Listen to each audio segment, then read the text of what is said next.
My name is Milo. I'm 63 years old. I've been married for 31 years, and for most of those years, I was the kind of man who kept the peace, even when the peace was costing me everything. I want to tell you about a Friday night dinner that looked completely normal from the outside. My son Leo was there. His wife, Luna. My mother, Maisie, 82 years old, drove 3 hours just to sit at my table, and my wife, Kira. Something happened at that dinner. Something small enough that most people at the table pretended not to notice, but I noticed. And the moment I noticed, something in me that had been sleeping for a very long time woke up. I didn't argue. I didn't raise my voice. I went outside, stood in the cold, and made one phone call.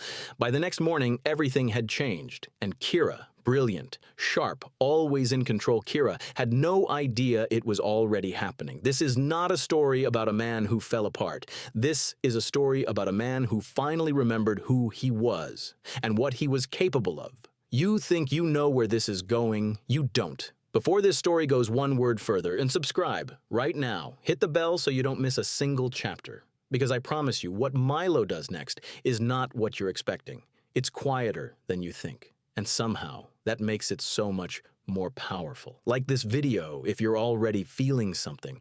Drop a comment below and tell me, what do you think Milo's phone call was about? Subscribe, and let's find out together. I need you to understand something before I tell you what happened that Friday night. I am not a dramatic man. I have never flipped a table, never slammed a door hard enough to crack the frame, never made a scene at a restaurant or embarrassed anyone in public. My mother raised me to be steady, quiet. The kind of man that people describe at funerals as always there when you needed him. 31 years of marriage, and I can count on one hand the number of times I raised my voice at Kira. That's not strength. I understand that now. But for most of my life, I called it strength, and I wore it like a badge. The dinner was supposed to be simple. Leo and his wife Luna had driven up for the weekend, one of those rare, slow Fridays where nobody had anywhere urgent to be. My mother, Maisie, had called me earlier that week to ask if she could join. She said it casually, the way she always does, like the answer might be no, and she was already prepared for it. That broke my heart quietly, the way a lot of things involving my mother broke my heart quietly. Of course, Mom, I'll pick you up. She insisted on driving herself. 82 years old, still driving herself everywhere, still refusing to be a burden to anyone.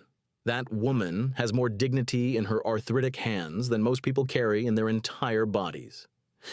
Kira spent the afternoon cooking. She's a good cook. She knows it, and she uses it. The house smelled like rosemary and garlic, and when everyone arrived, it looked exactly like what it was supposed to be, a peaceful family dinner, the kind you see in the lifestyle magazines she keeps stacked on the kitchen counter. We sat down around 7. For the first 40 minutes, it was fine. Leo was telling a story about a work trip he'd just come back from. Luna was laughing at something Maisie said. I remember watching my mother at the table, this small, silver-haired woman with reading glasses she didn't need at dinner but wore anyway, and feeling something simple and clean. Gratitude. She was here. She'd made the drive. We were all at the same table. Then Maisie began telling a story about her neighbor, a man named Gerald, who'd gotten a new dog that kept digging under the fence into her yard. She'd told it before. About 20 minutes earlier, at the start of dinner, I noticed immediately. Leo noticed too. I saw the slight shift in his expression, that gentle, patient look he gets.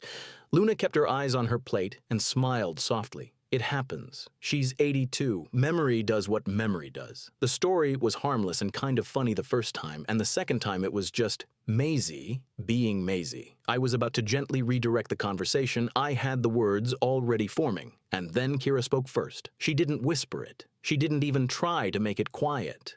She looked directly at Luna, a pointed, theatrical look, and rolled her eyes. Not a small roll, a full, slow, deliberate performance. And then, in a voice that was somehow worse for being calm, she said, "Milo, can you please manage your mother? Some of us have already heard this story tonight." The table stopped, not loudly. Tables don't go loud when something truly terrible happens. They go silent. A heavy, terrible silence where everyone is suddenly very interested in their food. I looked at Maisie.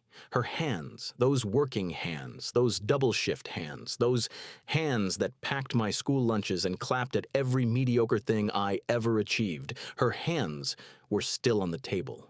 She set her fork down very carefully, like she was trying not to make a sound, like she was trying to take up less space, and she said softly, "I'm sorry, I forget sometimes." She apologized at my table for existing. I want to tell you that I said something immediately, that I stood up and corrected what had just happened right then and there. That's the version of this story I wish I was telling you, but I didn't. I sat there for 3 seconds that felt like a month. And I said nothing. I watched Leo look at his plate. I watched Luna blink too many times. I watched Kira reach for her wine like the moment had already passed, already handled, already filed away under necessary correction. And something inside me, not my temper, not my ego, something much deeper and much older than either of those, went completely still. Not broken? Still. I excused myself from the table, calmly. I said I needed some air. I walked through the kitchen, out the side door, and I stood in the driveway in the November cold without a jacket. And I stood there for a moment, looking up at nothing, thinking about my mother's hands. Then I took out my phone and I made a call. I didn't pace. I didn't cry. When the person on the other end picked up, I spoke quietly, clearly, and said exactly what I needed to say. It's time. Do what we talked about. People assume the call was angry. It wasn't. That's the part that still surprises me when I think back on it. How calm my voice was. How clear my thoughts were standing in that cold driveway without a jacket on a Friday night in November. No shaking. No catch in my throat. Just a kind of steady, quiet certainty that I hadn't felt in years. Maybe decades. The person I called was Kai. Now let me tell you about Kai, because you need to understand who he is before you understand why that call mattered. Kai and I have been friends for 37 years. We met on a job site in our mid-20s. I was a junior architect. He was doing financial consulting for the development firm. He's the kind of man who notices everything and says very little. Precise, loyal in a way that doesn't announce itself. He remembered my mother's birthday for years before I had a smartphone to remind me. When my father passed, Kai drove 4 hours in a snowstorm just to sit with me for 2 hours and drive back. He didn't say much that day either. He didn't need to. And about 2 years ago, Kai helped me do something I had never told Kira about. I want to be clear, because this matters. I didn't break any laws. I didn't hide money. What I did was restructure. Legally, quietly, and with careful guidance, I separated certain assets that had always been mine. My architecture firm's intellectual property legacy, a small property I'd inherited from my father, a retirement structure I'd built before Kira and I even married, into their proper, protected form. Assets that Kira had always casually assumed were jointly managed because I had never corrected that assumption. I never corrected it because I never thought I'd need to. I restructured 2 years ago because of something that happened that I haven't talked about publicly until now.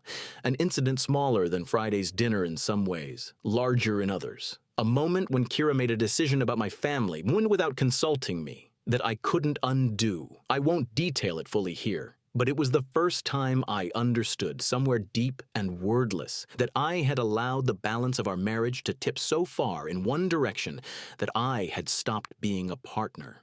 I had become an accessory. I called Kai that night 2 years ago, too, and we made a plan. A slow, careful, legal plan. And then I waited, hoping I'd never need to use it. Friday night, standing in my driveway, I knew the waiting was over. When Kai picked up, I could hear the television in the background. He muted it before I finished saying his name. I told him what happened, briefly. He already knew enough context that I didn't need to rebuild the whole architecture of our marriage in one phone call. I just said, she did it in front of my mother, in front of Leo. She didn't even hesitate. Kai was quiet for a moment. Then he said, "You ready?" And I said, "Yeah, do what we talked about." That was most of the call. I stood outside for another few minutes afterward, breathing cold air, and I made a decision that felt both enormous and completely simple. I was going to go back inside that house. I was going to finish dinner. I was going to wash dishes. I was going to be civil and steady and utterly unreadable, and I was going to let Kira believe that my silence, as always, meant surrender. Because here is something I had learned in 31 years of keeping peace in that house. Kira only felt secure when she could read me. When I went quiet after conflict, she read it as retreat. My silence was her signal that she'd won, that things would return to her version of normal, that the world she had carefully arranged would remain undisturbed. I needed her to believe that one more time. So I went back inside. I sat down at the table. I picked up my fork. I made a comment about Leo's work trip that got a small laugh. I watched Kira's shoulders relax. I helped Maisie with her coat at the end of the night and walked her to her car. My mother held my hand for a moment before she got in, just a second, just a small squeeze, and I held it back and said, "Drive safe, Mom. I'll call you tomorrow." She nodded. She didn't mention what had happened at the table. She never would. That's who she is. That's always been who she is, absorbing things quietly, refusing to be a wound that needs tending. It's where I learned to do it. Later that night, after Leo and Luna left and the house was quiet, Kira came to bed and said, and I remember this exactly. "Tonight was nice. We should do it more often." I said, "Yeah." She was asleep within minutes. I lay there in the dark thinking about something Kai had once said to me years ago. When I asked him why he always played the long game in negotiations, he said, "Because the person who controls the timeline controls everything. Let them think it's over. That's when the real conversation begins." The next morning, I got up early. I made coffee. I sat at the kitchen table while Kira was still sleeping, and I looked around at the house we had built, the photos on the walls, the good dishes in the cabinet, 31 years of accumulated life, and I felt something I hadn't expected.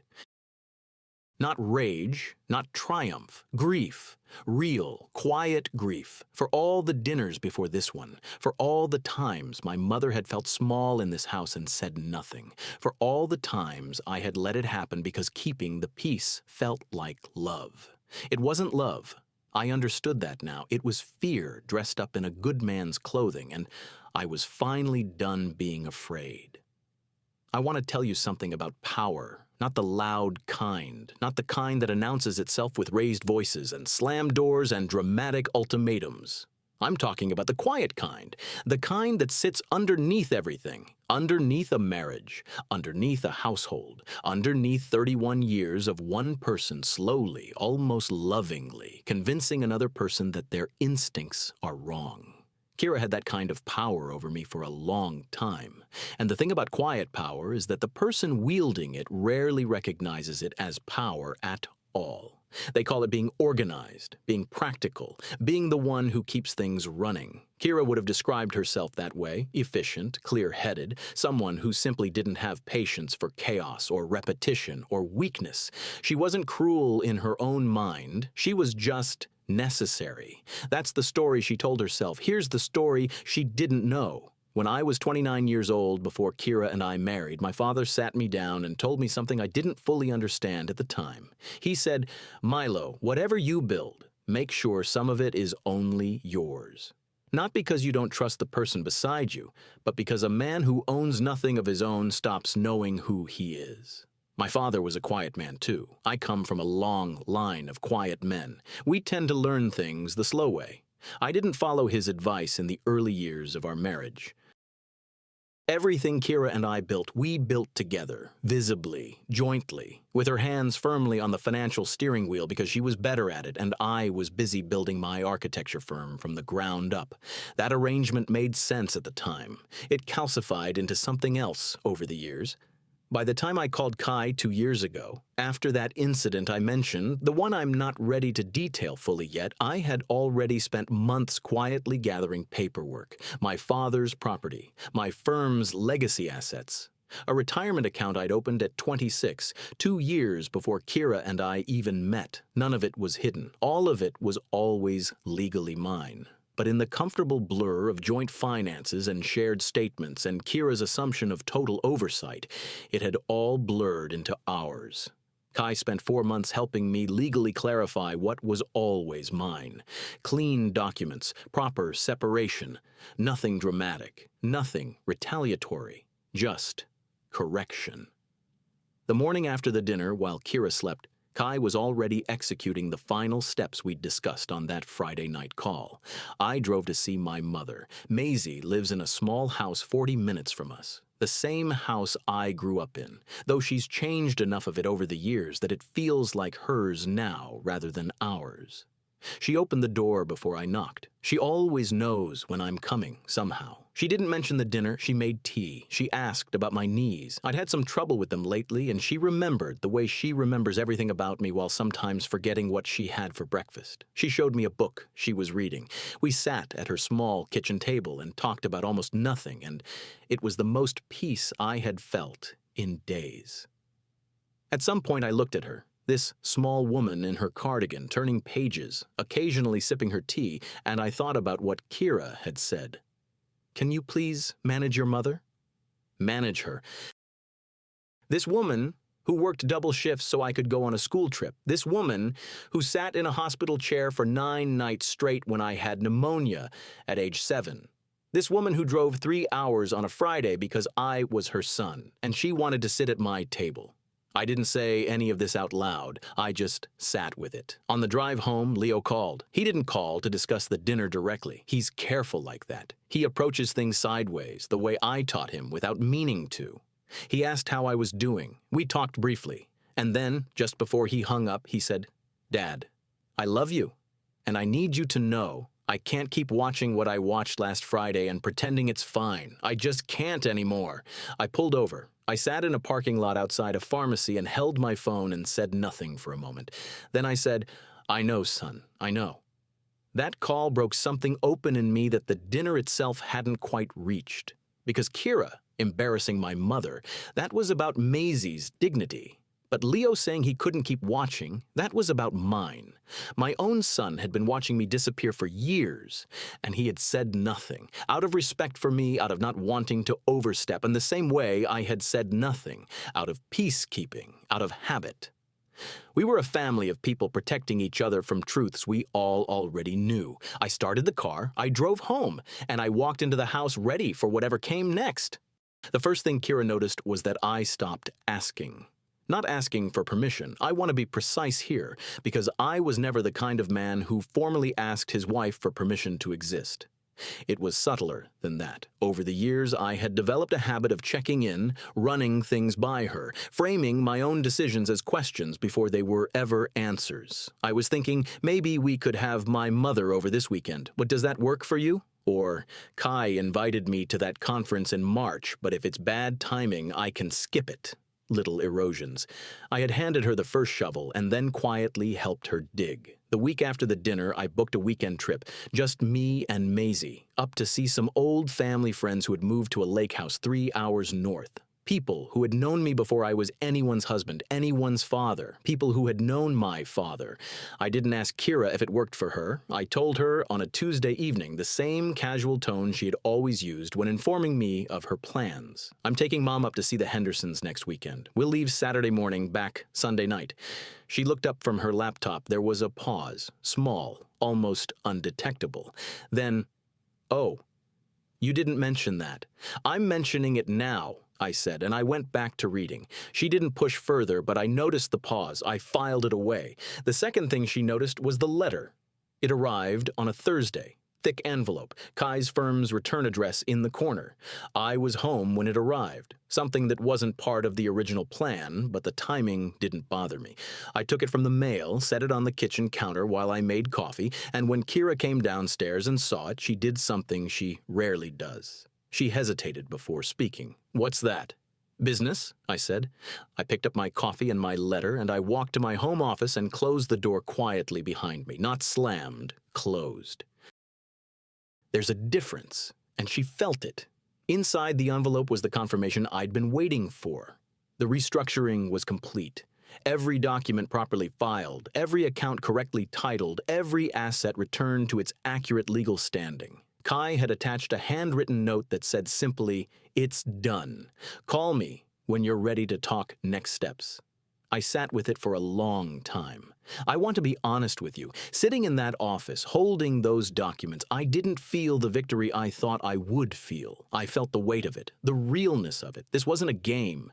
These were the bones of a life, my life. And sorting them out, naming them properly, had made them feel simultaneously more mine and more fragile than they ever had before. That evening, Kira tried warmth. She made dinner, my favorite, which she knows precisely and deploys strategically. She opened a bottle of wine. She asked about a project I'd been consulting on in retirement. She was doing the thing she does when she senses territory shifting. She becomes charming in a way that reminded me of why I married her, which I suspect is fully intentional. I was pleasant. I was present. I gave her nothing. A few days later, she tried pressure instead. She came into the kitchen while I was washing dishes, a position of mild vulnerability, hands occupied, and she said, "Milo, you've been different ever since that dinner. If this is about your mother, I want to talk about it." I turned off the tap. I dried my hands. I turned to face her, and I took my time doing it because I had spent 31 years responding to her pace, and I was through with that particular habit. I said, "It's not about my mother." She waited. "It's about me finally remembering who I am." I watched her face. Kira is extraordinarily good at composure. It's one of the things I have always genuinely admired about her, even now. But in that moment, something crossed her expression that I hadn't seen before. Not guilt, exactly. More like the sudden, disorienting sensation of finding a step that isn't there in the dark. She opened her mouth. She closed it. She had no response. For Kira, who always had a response, that silence was enormous. I went back to the dishes. She stood there another moment and then left the room. Later that night, I heard her on the phone with her sister, voice low, and I didn't listen. Whatever she was working out, she could work it out. That wasn't mine to manage. I called Leo that evening just to check in. We talked for 40 minutes, longer than we'd talked on the phone in years. Somewhere in the middle of it, he laughed at something I said, genuinely and fully, and I realized I hadn't heard that laugh in a long time. I had forgotten I could still make my son laugh like that. Small things, but they were mine again. And somewhere in the house, Kira was beginning to understand, and without yet having words for it, that the man she thought she knew perfectly had been quietly, patiently, and completely underestimated. I didn't plan for it to happen on a Sunday morning. There was no dramatic setup, no storm outside, no symbolic rainfall, none of the cinematic timing that makes moments feel scripted. It was just an ordinary Sunday. Weak winter light coming through the kitchen windows, coffee going cold on the counter, the kind of quiet that sits in a house when both people in it are carrying something too heavy to put down. Kira came downstairs in her robe. She looked like she hadn't slept well. I noticed the circles under her eyes and felt something complicated. Not satisfaction, not sympathy, exactly. Something in between. The feeling you get when you've been waiting for a conversation for so long that when it finally arrives, you're almost too tired to have it. She sat down across from me at the kitchen table. She didn't make coffee first. That's how I knew it was real. Kira always makes coffee first.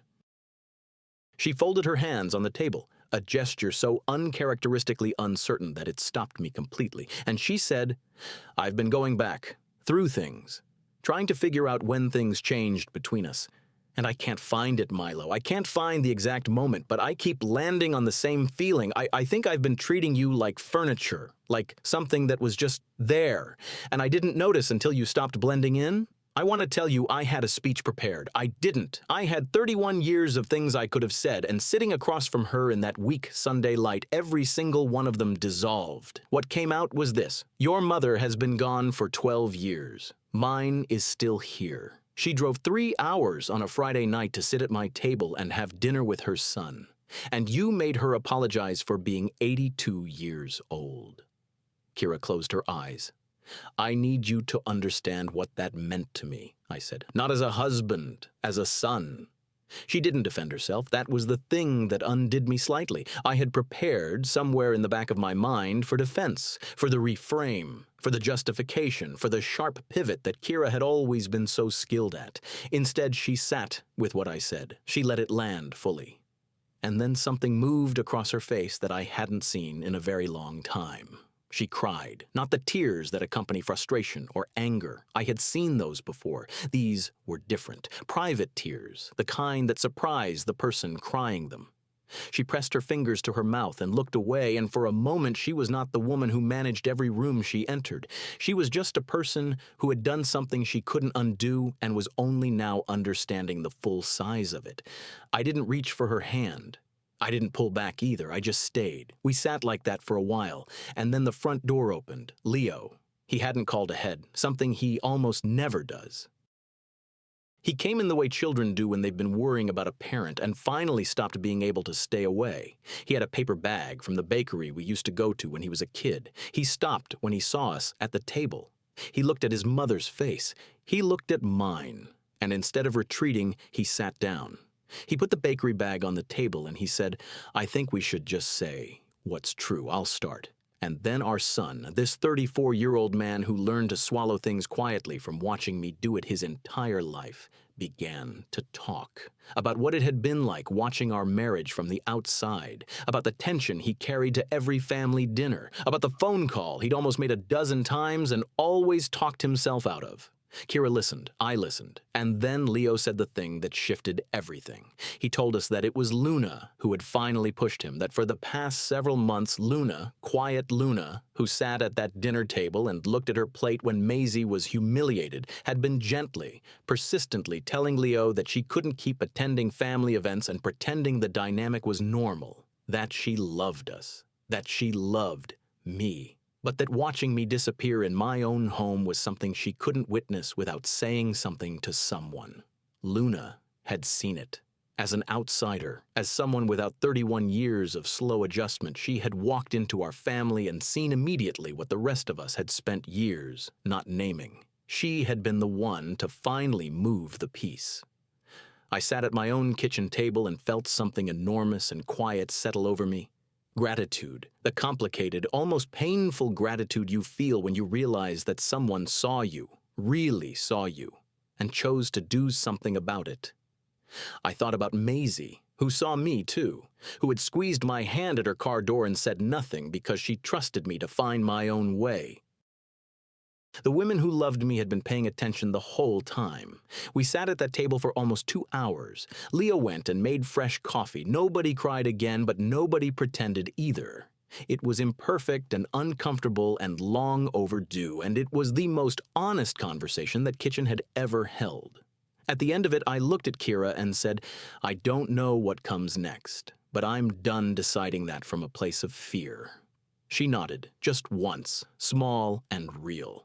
It was enough to continue. Here's what I didn't do. I didn't leave. I didn't use those restructured assets as a weapon pointed at Kira's life. I didn't make her small the way she had made my mother small, because that was never the point. It was never about making someone else feel the size of what I'd felt. It was about me. Only ever about me. The week after that Sunday morning conversation, I told Kira 2 things. First, the accounts, the restructuring, what Kai had done. I laid it out plainly, not as a threat and not as a confession, as a fact. I told her these assets existed, that they were legally and always mine, and that they would remain solely under my authority, not because I was punishing her, but because I needed something in this marriage, perhaps the first real something, that was entirely uncrossably mine. She was quiet for a long time after I finished. Then she said, "You planned this 2 years ago," I said, "after the Christmas you decided my mother would be more comfortable in a hotel." Another long silence. "I didn't think you noticed things like that," she said finally. "I noticed everything," I told her. "I just didn't know yet that noticing wasn't enough." The second thing I told her was that I wanted us to see a counselor. Not because I was certain the marriage was worth saving. I was honest about that uncertainty, which I think cost her more than anything else I said. But because 31 years deserved at least the dignity of a real examination before any final decisions were made, she agreed, quietly and without negotiation, which told me she was more shaken than she would ever directly say. We found someone. We started going. Some sessions were difficult in ways I hadn't anticipated, not because of what Kira said, but because of what I discovered about myself, the ways I had participated in my own disappearance, the moments I could have spoken and chose silence and then resented her for the quiet I had created. Accountability, I learned, doesn't only move in one direction. A good counselor won't let you forget that. I took Maisie to lunch the week after everything. A diner she likes, 40 minutes from her house, where the coffee is bad and the pie is exceptional, and the booths are wide enough that she can settle in comfortably. I told her some of what had happened, not the financial details, just the shape of it. She listened the way she always listens, completely, without interrupting, without rushing toward a response. When I finished, she looked at me across the table and said, "Milo, I raised you to be kind. I didn't raise you to be invisible. Those aren't the same thing." I cried in the parking lot afterward, sat in my car for 10 minutes, not trying to stop it, just letting it move through. A 63-year-old man crying in a diner parking lot on a Tuesday because his mother had finally said the thing he'd needed to hear for 30 years. There is no shame in that. I want to say that clearly. There is absolutely no shame in that. Things are different now, not fixed. I want to be careful with that word because fixed implies we've returned to something that was once working correctly. What we're building is not a restoration. It's something new, with honest foundations, which is both harder and more worth it. Maisie comes to dinner once a month. She sits at the head of the table because Leo suggested it one evening and we all agreed immediately, and that is simply where she sits now. She tells her stories. Sometimes she repeats them. We listen every time like it's the first time, because she drove 3 hours and she's 82 and she is the reason I exist. And the least she deserves is a table where she is never made to feel like a burden. Kira has never commented on the repeated stories, not once. I notice things like that now. I keep them quietly, the way I always kept things, but they're different things now, better things. Evidence not of what I'd lost, but of what had shifted. The phone call I made that Friday night standing in my cold driveway cost me nothing and returned me to myself entirely. I called Kai. I said 4 words. And a version of my life that I had slowly, cooperatively allowed to be built around my absence began, quietly, legally, permanently, to correct itself. Kira underestimated me, I said at the beginning of this story. I'll end it with the other half of that truth. So did I, and I was the one who paid for it the longest. I'm not paying for it anymore. That's Milo's story, all of it. And if something in these 6 chapters felt personal, if you recognize that table, that silence, that slow disappearing, then you already know why this channel exists. We don't tell polished stories, we tell true ones. The kind people carry quietly for years before they finally say them out loud. If this story moved you, subscribe right now, because the next one is already written. It begins with a secret kept for 22 years, a daughter who found a box she was never supposed to find, and a family that will never be the same after she opens it. You need to be here from the first chapter. Subscribe, hit the bell, share this with someone who needed Milo's story today, because someone in your life did. And drop 1 word in the comments that describes how this story made you feel. Just 1 word. We'll read every single one. Thank you for being here. Now go call someone you love.